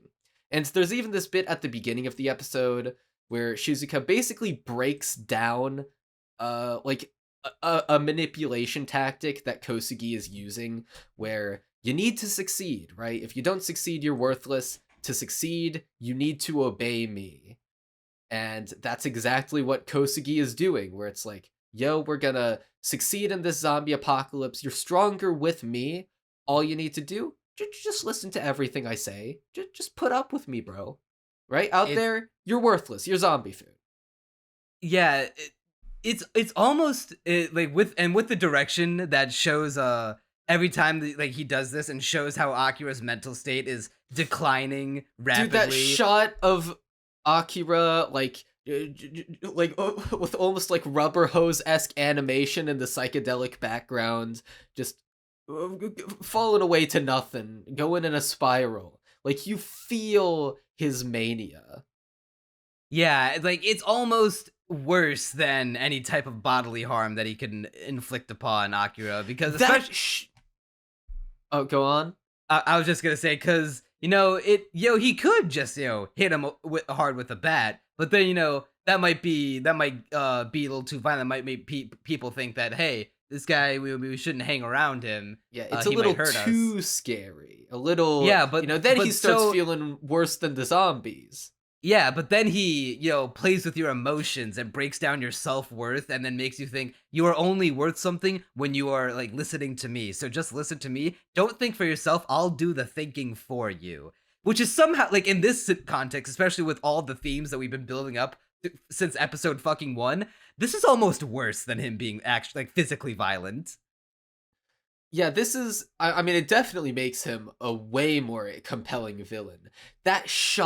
This shot lives rent-free in my head, of Akira completely consumed by Kosugi's shadow. That shot is so perfect. Yeah, he's just looming over him like a giant, and there's nothing he can do about it. Yeah, constantly. This is the best episode in the show, at least in my opinion. And it's the last one, so we're ending on the highest note possible. Yeah, the last thing we could touch on before the ending sequence of episode. Well, I guess episode 7 is just like the last thing to do left. We get explore Shizuka's backstory, which, by the way, one more nod to the direction. What a cool fucking trick it is to present Shizuka's memories in standard definition. Yeah, I mean, we had the film aspect ratio. Imagine how horrible it was for, imagine how horrible her backstory needs to be for it to be in standard definition with all the void, consuming the screen. This is, the kind of genius directing that makes me appreciate the art form of the media that is film. This is the type of show that makes you remember why you love anime so much. Why you love fiction so much, frankly. Yeah, it's the kind of shit you couldn't pull off 50 years ago. Because what was before standard definition? Not really anything. You could do widescreen, but I think widescreen came out in the 80s or 90s, or whatever. But basically 50 years ago, standard definition was the only way, and so now being able to represent her all-consuming, closed-off suffocating childhood through this boxed in uh, aspect ratio that's worse than letterboxing. Because at least with letterboxing, you could do that to show off a maybe a pleasant memory that is worth preserving as a film. And, like, you look back on it fondly, like a fancy movie. But no, this one's just like obsolete. It's suffocating. It's restrictive, and it's mwah. Yeah, so Shizuka was basically taught to do. She was in this rich household that was like, you're above all those peasants. You need to succeed. You need to live up to the amount of money that we have, the prestige of our family, which is where we get this very, it explains why she's so pragmatic and goal oriented and focused on just basically being as self-sufficient and good at surviving the zombie apocalypse as possible, because from a young age she was taught that, hey, you need to rise ahead of your peers or else you're worthless, and the way to rise ahead, the way to succeed, just do what I say. Yeah, you have to be careful and direct, which is I love this one little line that I'm sure I'd appreciate more if I had a better understanding of the Japanese language, but I love that this line where she's, because like, I heard that the phrase "need to" so much that I thought when I was a kid, I thought my name was Anita. Yeah, I imagine that translates better when you're actually reading the original text. If I were to, put on my Nihon, because I am learning some Nihongo, if I were to put on my thinking cap, I would say that this was their English, like, way to translate it, where, because Anita, I need to, I need to. I mean, obviously I doubt they're she said replacing Anita it in Japanese, but she probably, the word Becky, which is need in Japanese, it shows up a lot, so she probably thought that Becky was her name. Because she probably heard the word "need" more than her own name, Shizuka. Yeah, and it is a very clever line, with the context of the original language, obviously. Yeah, we find out that her dad was even a bigger bastard than Kosugi, because when she was a kid, she took in a lost puppy, and it was, sickly, not doing so well, and so her dad was like, nope, we don't got time, you don't got time to waste dicking around with this dog, get rid of it. So she hides it up in the attic, and she's trying to, feed it, but it's pretty sick. She doesn't know what's wrong with it. So, like the smart cookie that she is, she does her own research. No one told her to do this. She did her own research on dogs. Nursed the dog back to health herself. The dog loves her. She loves him. They have this cute little bond, and then she comes to her dad and be like, "Dad, I want to be a doctor." And then, what kind of a soulless rich bastard do you have to be to say something like, "Doctors don't get paid all that well"? My brother in Christ. I wish I had a doctor's paycheck. I wish I had the money, not necessarily the soulless bastard energy that comes with it, but to be so well off that I could consider a doctor's salary to be underachieving. And so he's like, "Forget about that dream immediately. Also, I had your dog put down, by the way." I was like, "Kill this man." Just straight up tells his daughter that he's so evil. And she's like, "You did what?" And unlike Kosugi, this guy is actually, like, conniving, intelligent, seemingly not prone to outbursts. He's always calm and collected and just saying things matter-of-factly. The one threat that he makes to her is that if you don't listen to what I'll say, you live under my roof. It's the classic, "You're under my roof, my rules. So if I'll kick you out if you don't like it." But even then, it's not like, yelling and screaming like Kosugi. No, he never raises his voice. Yeah. But he just never allows her to think for herself. That guy, by the way, that guy's totally still alive, and we're totally seeing him again. Absolutely. There's no way they're not doing that. And I am hyped for that moment. Yeah, I hope that they don't recycle the thing where Shizuka.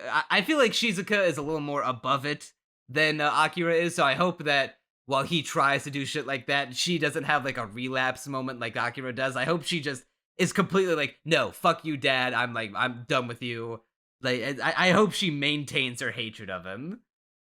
I feel like they will, and I feel like as opposed to Kosugi, who's just kind of pathetic, I feel like he's going to be well, granted, Kosugi also More has of an super active intimidating antagonist. moments, but yeah, active, that's how I'd put it. Yeah, like Kosugi's more of like a looming physical threat, but you know, he was rich before the zombie apocalypse. I'd assume he's still got some connections and some, resources in the zombie apocalypse to not only succeed but thrive. Yeah, he's probably doing well for himself, and that's gonna be a great moment when we get to it. Yeah, Uh, so Kosugi offers Tendo to stay and work in safety, stating that, freedom is tough, he'll do all the thinking for him. And Shizuka's like, alright, Akira, if that's your call, if that's what you really want to do, if you want to stay here, fine. But since this is the last time I'm probably going to see you, let me tell you this. And then, because it finds out she found his Zom 100, and she's reading it, and she's like, oh man, this fucking goofball. And then she adds one little thing that we see when she hands it back to him. And it's like, you don't have to put up with his shit, man. I've seen the kind of person you are. This isn't you, bro. No one should ever tell you what you want to do, but you. You've opened my eyes, Akira. The needs of others shouldn't supersede your own wants. No one should tell you what you want or have to do. You decide that. And so she hands him back the notebook, and then he reads it and sees, tell off your jerk of a boss. And as Kosugi's going to stomp all over the Zom 100, Akira throws himself on top of it, takes the boot for him, and he's like, even in the nicest way possible, he's just like, yeah, sorry, boss. Working for you is hell. I don't want to do it anymore. I never want to see you again. I'm sorry, but this is where we part ways. Yeah, he has like this bright smile on his face near the end, and it's such a joyful moment. Yeah, he's constantly repeating, my apologies to every one of and it's not like an an actual apology in a way. It's just like he's so it's the usual business speak, but he's so like ecstatic because he's remembered like, no, he remembered I can escape him from this. Yeah, and once again, Kosugi never threatens. He's never like, if you try to leave, we'll get you. He never threatens that. Because he just says that he'll be zombie food and, that he's better off staying here. What a bastard, basically. Yeah, and so chaos ensues. A zombie snuck onto a returning supply truck. Akira saves Kosugi and the camp from the zombies, and the survivors are so inspired. They're like, you know what, Kosugi, you're actually a piece of shit, and we don't want to work for you anymore, so lol, bye, fam. They're literally like, listening to Akira was like way better than listening to you. Like, we want him to be our boss instead, TBH. Yeah, and so he's left with nothing. I'm surprised that he didn't die, but you know what, for a piece of shit like him, maybe this is a more deserving fate in the narrative, in the context of the narrative. I feel like I like his fate, where because Akira, he doesn't have it in him to just let him die. He does end up saving his life, but I think it's very fitting for him to still be alive, but stripped of any power. Everyone knows he, not quite the nicest guy out there, and he's at the very least going to have to start from step one again, now humiliated. Yeah, and so now we're back on the road. We're heading to Gunma, and that's where we're leaving off. What a show so far. Hey, we've been talking for 2 hours. It's all good. This is a show worth talking about.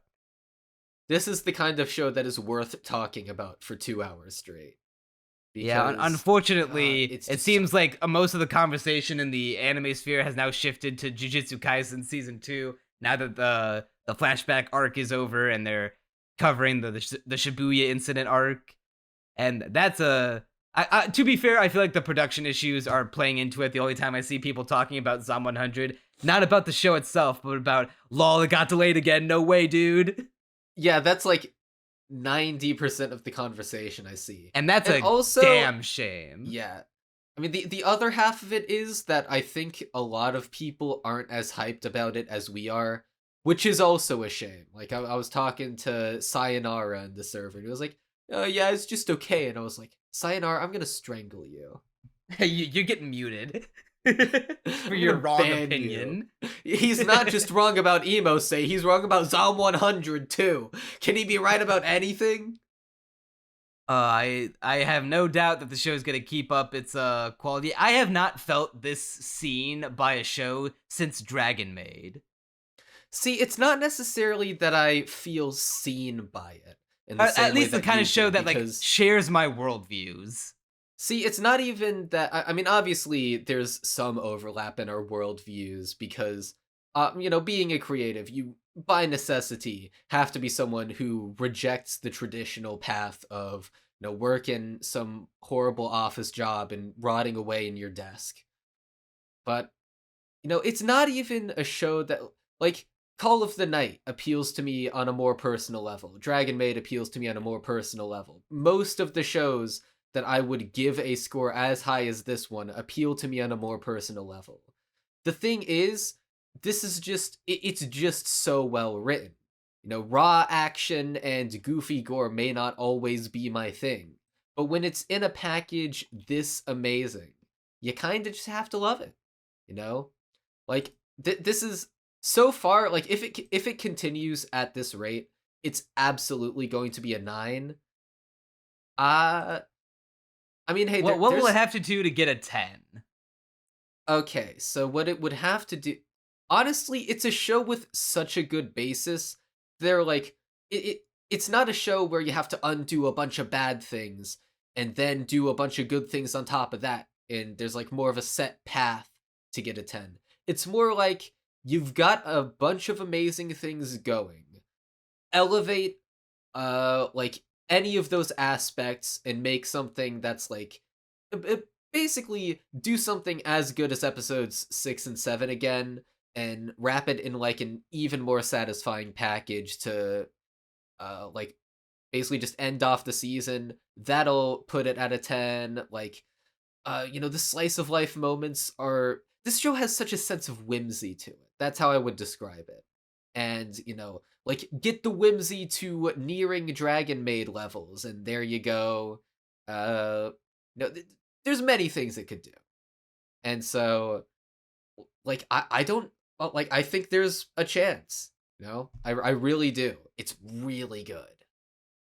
This is the kind of show where it's like, I have so little to criticize about it, because like what is there to we have a couple nitpicks, but like nothing that I would say is worthy of like lowering the score of the show.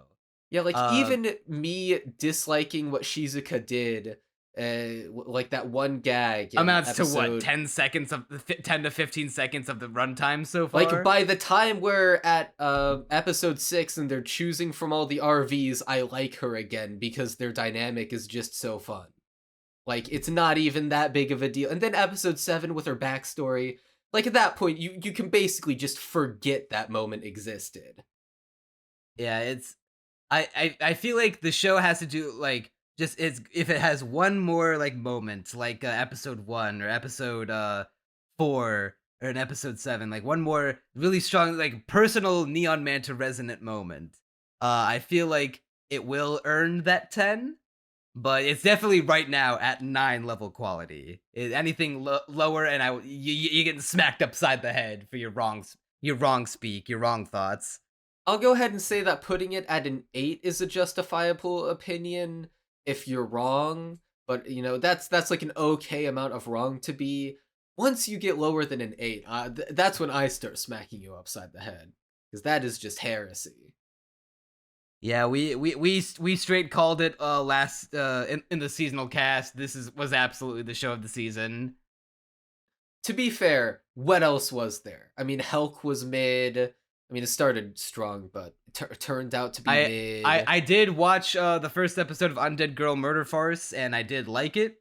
I haven't seen it past the first episode, but I do need to watch more of Undead Girl Murder Farce, but I think I had the same opinion as you about episode 1, where it was good, but it was not this level of quality. yeah. It was just a good first impression. This is an amazing first impression, and it has maintained that amazing impression throughout. Yeah, like overall, it's the type of show. Well, like this is the most excited I've been to talk about a show since like Dragon Maid S. Like I mean, we've gone past the 2-hour mark without like repeating any points, so. Yeah, there's just that much to deconstruct in the show and, gush about how good it is.